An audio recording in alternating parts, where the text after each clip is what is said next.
Warning. Incoming MarkWattTech rambling. Viewers be aware.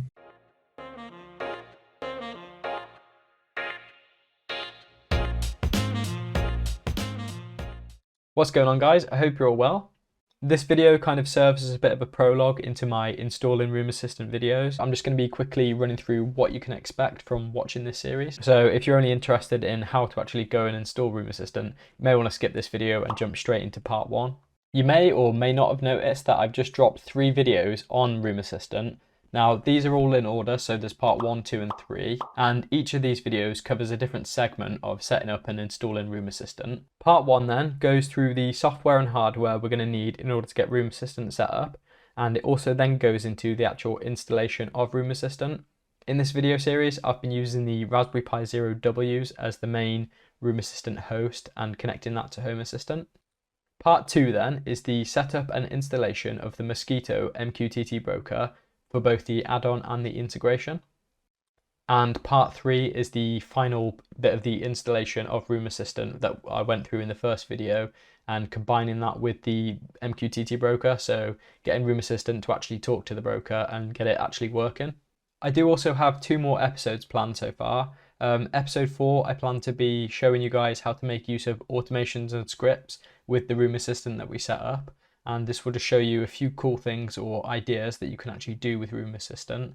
And then episode 5 is going to be a more advanced configuration for Room Assistant. This is going to be really helpful if you've got lots of different Room Assistants in your house, and it'll just show you some more of the advanced features and being able to tweak and change timings per device, that kind of a thing. And if you're wondering, why is this video broken up into multiple different parts? Why have you not just recorded it into one big giant long video like you normally do?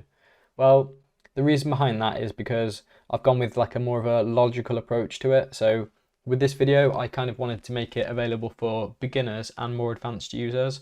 So by breaking it into multiple parts, I don't need to like worry about any time constraints or restrictions. So I can go into as much detail as I want about a particular thing, and that'll be for more of like a beginner feel to it then. And being able to break it into kind of logical parts, or what I consider to be logical parts anyway, is I can create a video on a specific topic. So say the MQTT broker setup. And if you've been using Home Assistant for a little while now and you're more of an advanced user, you've more than likely got one of these set up already. So you could skip this video entirely. So you could go from video 1, skip video 2 and jump straight into 3. And I don't know, I thought that would maybe be a bit of a better viewing experience.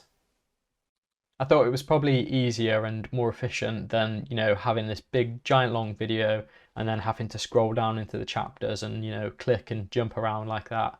But yeah, let me know in the comments what you thought of this. Would you have rather have just had a big long video, or would you rather have, have these separate individual bite-sized chunks? The other reason then that the video's in multiple different parts is just down to the actual time and availability that I've had last week. So I've just been super busy, and for me it's been easier to say, right, I'm going to sit here and concentrate on this topic and record up to this point, and then that's that done. That might also be nicer for you guys. So with this playlist then, if you wanted to get Room Assistant installed, you could be like, oh, I'm going to do part 1 and part 2 today, and then I'll come back and do part 3 tomorrow, or, something like that. But yeah, you're totally right. I probably could have just squished it all down into one video, but again, I've said my reasons for why I did it. Let me know what you think. If you've just sat there and listened to me babble on for 4 minutes or so, then I guess you must be interested in the content and the channel. So can I just say a massive thank you? Or maybe you're sat at home watching it on the TV and you couldn't find the TV remote quick enough to click skip, and you've been forced to listen to me endlessly babble on.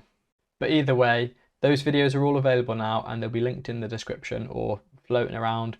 Go ahead and check out episode 1. Let me know on my social media what you think of the videos. Again, if you like this style of breaking it down into multiple chunks, or if you'd prefer like a big long video. Hopefully you find these videos helpful, interesting and easy to follow, and by the end of this series you should end up with a working version of Room Assistant. If you've enjoyed this video or are looking forward to the series, then drop me a like rating. And if you want to see more of this janky content, then smash that subscribe button, and if you ding dong the notification bell, you'll be alerted to whenever more janky content comes out. Thank you for watching, and I'll hopefully catch you in episode 1. Cheers!